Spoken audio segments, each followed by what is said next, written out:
नमस्कार, NockingNews.com में आपका स्वागत है। मैं हूं गिरिजेश वशिष्ठ। हमारी सरकार एक फ्रेमवर्क लेकर आई है और वो फेक रिव्यू पे लगाम लगाने का दावा कर रही है। ये फेक रिव्यू का कारोबार क्या होता है, कैसे ऑपरेट करता है, ये किस हद तक मुझे और आपको प्रभावित करता है और दुनिया में कहां तक पहुंच चुका है, और भारत में हमारी सरकार क्या सचमुच इस पर रोक लगाने जा रही है या फेक रिव्यू करने वालों को एक फ़ायदा पहुंचाने वाली, एडवांटेज देने वाली। अब आपको लगेगा कि सरकार प्रतिबंध लगा रही है और आप कह रहे हैं कि एडवांटेज मिलेगा। क्या फेक रिव्यू को सरकार लेजिटिमाइज करने वाली है? क्या उसको कानून के दायरे में लाने वाली है? इन सभी चीज़ों पे बात करेंगे। कहीं मत जाइए, चैनल को सब्सक्राइब कर लीजिए। मैं अभी हाजिर होता हूं और ये आज की तारीख की सबसे बड़ी ठगी है जो सबसे ज़्यादा लोगों के साथ की जाती है और जिसको हम ध्यान ही नहीं देते। आज मैं समझाऊंगा कि ये कितनी बड़ी ठगी हमारे और आपके साथ हो रही है। मैं अभी आया।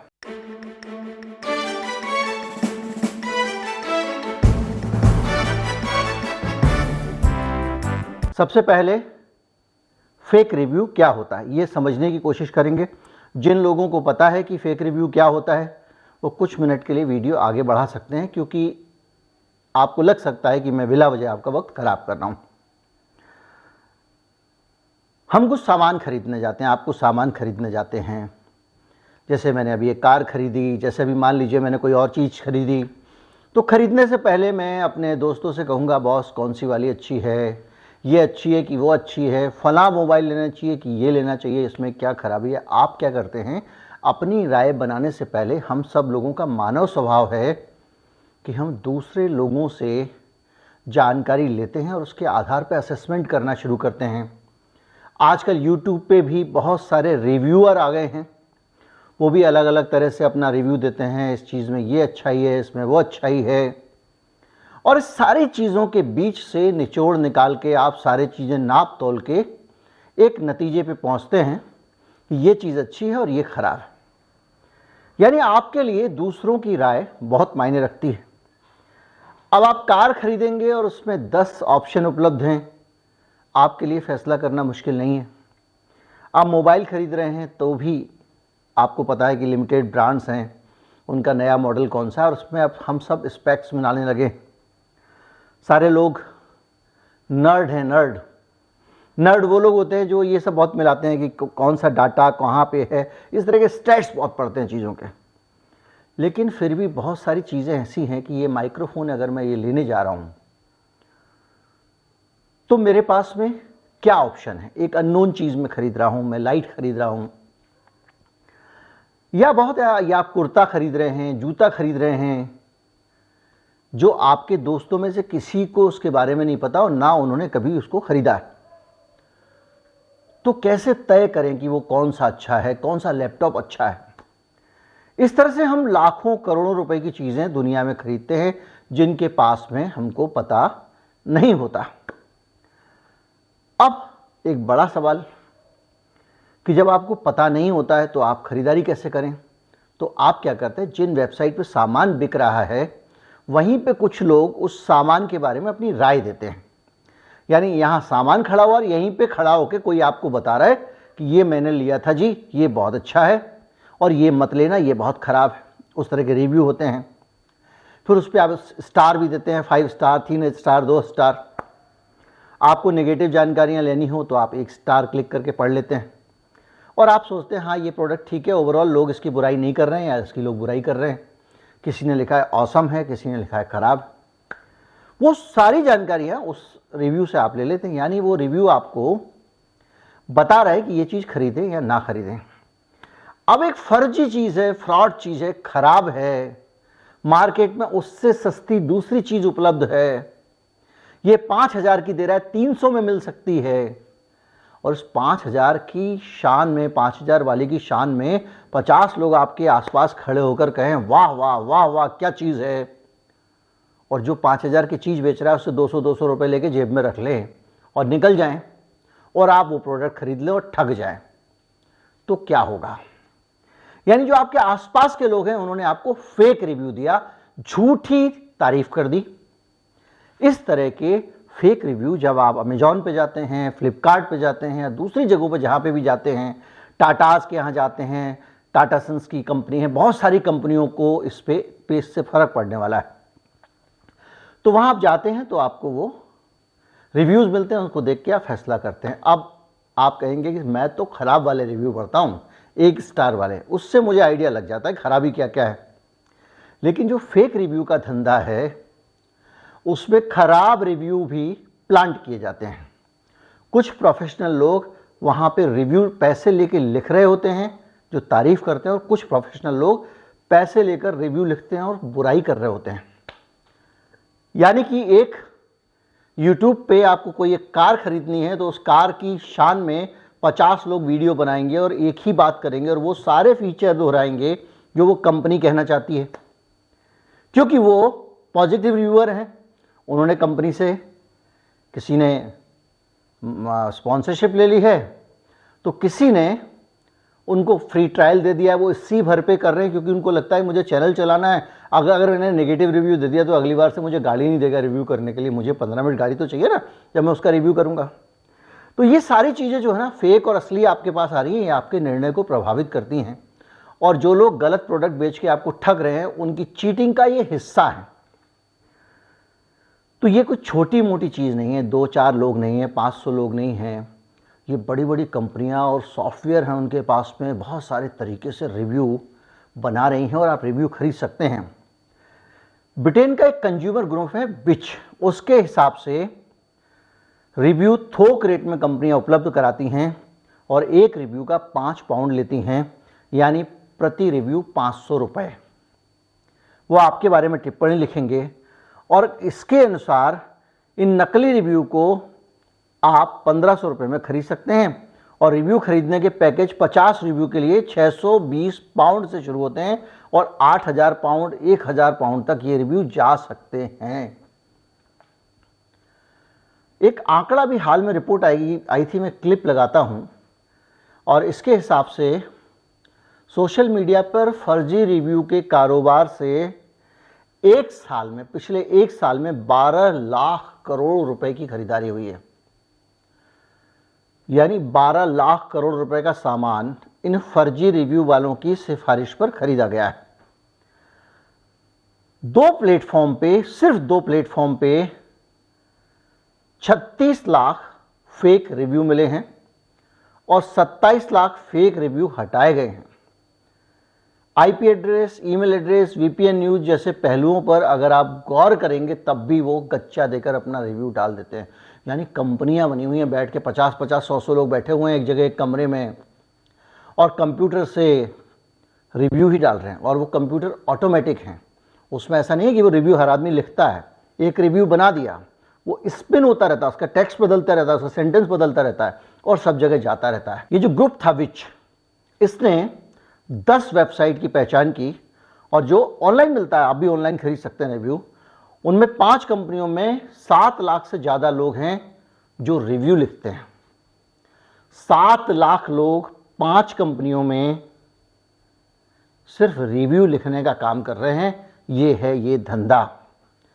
और इस रिव्यू पर किसी को कोई रकम दे दी जाती है, किसी को फ्री गिफ्ट दे दिया जाता है, किसी को डिस्काउंट दे दिया जाता है। यानी आप भी रिव्यूअर बन सकते हैं और किसी की अच्छाई बुराई लिख सकते हैं, पैसे ले सकते हैं। अब मान लीजिए कि अमुक कंपनी का कोई प्रोडक्ट आया और दूसरी पार्टी चाहती है कि इस प्रोडक्ट के मुकाबले मेरा प्रोडक्ट ज़्यादा बिके, तो वो नेगेटिव रिव्यू भी लिखवा सकती है, उस कंपनी के खिलाफ बुराइयां लिखवा सकती है ताकि लोग उसका सामान ना खरीदें। उसका सामान ना खरीदें तो ये दूसरा एकमात्र विकल्प है, तो लोग इसका सामान खरीद लें। ये धंधा भी होता है। और ये जो रिव्यू का कारोबार है, इससे प्रभावित होने वाली बड़ी बड़ी कंपनियां हैं Tata, Amazon, Flipkart, Reliance retail, Google, Meta, Swiggy और जोमेटो। ये सब लोग जो हैं ये कंसल्टेशन प्रोसेस में सरकार के साथ शामिल हुए और इन्होंने बताया कि भाई फेक रिव्यू रोकने के लिए क्या करना चाहिए। अब आप बताइए, मैं अब आ रहा हूँ आपको सरकार की जो नई पॉलिसी आई है उस पर। तो इन्होंने बताया कि फेक रिव्यू रोकने के लिए क्या करना चाहिए। किसने बताया? जो फेक रिव्यू जिनके यहाँ से चल रहे हैं, जो आज तक फेक रिव्यू रोक नहीं पाए हैं, है ना, टाटा के जितने भी वेबसाइट्स हैं, अमेज़ॉन के हैं, फेसबुक का अपना मार्केट प्लेस है, ये सब लोग फेक रिव्यू अभी तक रोक नहीं पाए, लेकिन सरकार को सलाह दे रही है। यानी सरकार जो पॉलिसी बनाएगी उसमें जो सलाहकार हैं वो लोग हैं जो इस कारोबार में पहले से हैं और इस कारोबार को अंदर से समझते हैं और जिन्होंने इसे रोका नहीं है। बयान देते रहते हैं हम रोकने की कोशिश करते हैं, रोकते हैं, लेकिन रोका नहीं है। और इस पूरे नए जो कारोबार ये इमर्ज हुआ है जिसको रोकने के लिए सरकार अपने फ्रेमवर्क लेके आई है, इस फ्रेमवर्क में बड़ी अजीबोगरीब चीज़ें हैं। एक चीज़ ये भी है कि जो फेक रिव्यू डालेगा उसके ऊपर हम जुर्माना करेंगे। आपको लगेगा बहुत अच्छी बात है, लेकिन फेक रिव्यू पकड़ेंगे कैसे, इस पर सरकार का कोई बहुत स्पष्ट मत नहीं है। सरकार ये कह रही है कि फेक रिव्यू को फ्लैग कर देना है।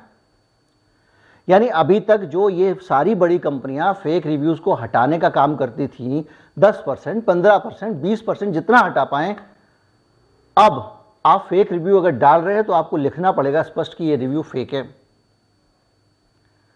यानी आप सीधे सीधे जो फेक रिव्यूज़ हैं उनको लेजिटिमाइज कर रहे हैं, उनको कानूनी मान्यता दे रहे हैं कि आप घोषित करके फेक रिव्यू डाल सकते हैं। उस पर भी ये जो कानून है इसमें और सारी चीज़ें ये हो गई हैं कि रेटिंग जो होती है 5 star, 4 star, 2 star, 3 star, 1 star जो आप देते हैं, इनको भी कह रही है कि इनको आप डिफाइन कर दो। भाई 2 स्टार का मतलब क्या है, 3 स्टार का मतलब क्या है, 5 स्टार का मतलब क्या है। लिख देंगे नीचे वेरी गुड, गुड। इससे क्या होगा? अब ई कॉमर्स कंपनियों को जानकारी देनी होगी कि ये रिव्यू किसने किया और कब किया, वो तो होता ही है। ई कॉमर्स कंपनियों को स्टार रेटिंग किस आधार पर दी गई है ये बताना पड़ेगा। और ई कॉमर्स निगम से नेगेटिव रिव्यू पे रोक लगाने में भी मदद मिलेगी, यानी जो नेगेटिव रिव्यू आते हैं उसको भी रोका जा सकेगा। लेकिन ये रुकेगा कैसे? कौन सी टेक्नोलॉजी है जिससे आप पहचानेंगे कि रिव्यू असली लिखा या नकली? अगर आपने, सरकार ने इन कंपनियों के साथ मिलके नेगेटिव रिव्यू उड़ाने शुरू कर दिए, तब तो उपभोक्ता और ठगा जाएगा। यानी सरकार जो ओपिनियन है प्रोडक्ट को लेकर उसमें हस्तक्षेप कर रही है। आप सोचिए कि मतलब एक आदमी एक कैमरा बेच रहा है, बेचे जा रहा है। अब कुछ लोग कहेंगे खटारा है, तो आप कहोगे नेगेटिव रिव्यू पे लगाम लगाएंगे, उसको हटा देंगे। अरे भाई, सबसे बड़ी बात ये आपको पहचानना है कि आप कैसे पहचानेंगे कि असली रिव्यू है नकली रिव्यू है। अभी मैंने आपको उदाहरण बताया कि सिर्फ 5 कंपनियों के पास, यूके जैसे देश में जहां हमारे यहाँ की तरह अर्रा की आबादी नहीं है, वहाँ पे 7 लाख जो लोग जुड़े हुए हैं। उन 7 लाख में जो रिव्यू लिख रहे हैं उनमें से किसको आप असली और किसको नकली घोषित करेंगे, इसका कोई इंतज़ाम नहीं है। जो प्लेटफॉर्म है उनके ऊपर लगाया जाएगा जुर्माना, ये सरकार कह रही है। लेकिन इसमें भी टाइम लगेगा जी। साल भर आप ऐसे ही चलाओ इसको, साल भर आप अपने अनुभव करो, अनुभव से समझो और बताओ, उसके बाद हम जुर्माना लागू करेंगे। और साल भर के अंदर ये योजना फुस फटाका हो जाएगी, ये हम सब जानते हैं। हाल में हमने देखा जो प्राइवेसी वाला मामला था, सारी योजना गायब। ना तो देश में डाटा रखना, ना ये रखना, ना वो रखना, ना एप्लीकेशन का रिव्यू करना। तो भैया ऐसी पॉलिसी लाते क्यों हो? सिर्फ इसलिए कि थोड़ा सा प्रेशर बनाओ इंडस्ट्री पे, उसके बाद प्रेशर हटा लो, आपके मन को भी शांति, उनके मन को भी शांति। जब वो लोग और CII और फिक्की विक्की आपके स्टेक होल्डर होंगे जो बैठ के कानून ड्राफ्ट करवाएंगे, थोड़ा बहुत 2-4 मान लीजिए कंज्यूमर ग्रुप के लोग भी आपने ले लिए, तो कैसे पता चलेगा? क्योंकि अमेजोन पे जो प्रोडक्ट बेच रहा है आदमी, फ्लिपकार्ट पे जो प्रोडक्ट बेच रहा है, वो खुद कंपनी नहीं बेच रही है, वो उस पर आके विक्रेता बेच रहे हैं। और जाहिर बात है कि रिव्यू से सीधा फायदा उनको भी होना है जितना प्लेटफॉर्म को होना है। उनको कैसे रोकोगे, कैसे पता करोगे कि कौन से प्रोडक्ट का रिव्यू फर्जी है? कोई तरीका नहीं है, क्योंकि क्वालिटी को लेकर ये विचार हैं। विचार सही गलत नहीं हो सकते, तथ्य सही गलत हो सकते हैं। आप ये कह सकते हैं कि भाई इसमें आपने लिख दिया कि 4 टांगें जबकि इसमें 3 ही थी, समझ में आता है। लेकिन कोई कहेगा कि ये टांग बेकार हैं और ये कोई कहेगा टांग अच्छी है, तो इसमें आप कुछ नहीं कर सकते। कोई कहेगा ये प्रोडक्ट 4 साल चलते में थक जाता है, दूसरा कहेगा 2 साल में फेल हो जाता है। आप कुछ नहीं कर सकते। फिर कानून किस लिए आया? कानून सिर्फ हेडलाइंस के लिए आया। कुछ हेडलाइंस बने, अखबारों में छपे, इंटरनेट पे दिखे, क्योंकि काफ़ी फेक रिव्यू पे पिछले दिनों से कवरेज होता आ रहा है, अलग अलग मीडिया पे खबरें हैं। लोगों को लगे वाह सरकार क्या ज़बरदस्त काम कर रही है, अब तो फेक रिव्यू की छुट्टी हो जाएगी, अब मुझे कोई नहीं ठग पाएगा। जैसे कि प्राइवेसी में हुआ था, बड़ी बड़ी डाटा कंपनियों को यहाँ पे लाके सर्वर बनाना पड़ेगा, वहाँ से डाटा लाके यहाँ रखना पड़ेगा, डाटा की स्कैनिंग करनी पड़ेगी, ये करना पड़ेगा। हुआ क्या? आखिर में आपने उन्हीं सोशल मीडिया कंपनियों को पावर दे दी, वो आपका आईडी कार्ड मांगेगी, वो आपका केवाईसी करेंगी, सब करेंगी। तो ये एक और कदम है, और एक और कदम आया है फेक रिव्यू का। उम्मीद करता हूँ आपको इस समझने में मदद मिली होगी कि ये पूरी कहानी क्या है, किस्सा क्या है, और ये कितना बड़ा कारोबार है, और इस कारोबार को रोकने के लिए सरकार ने जो कदम उठाया वो कैसा है। नमस्कार, जय हिंद।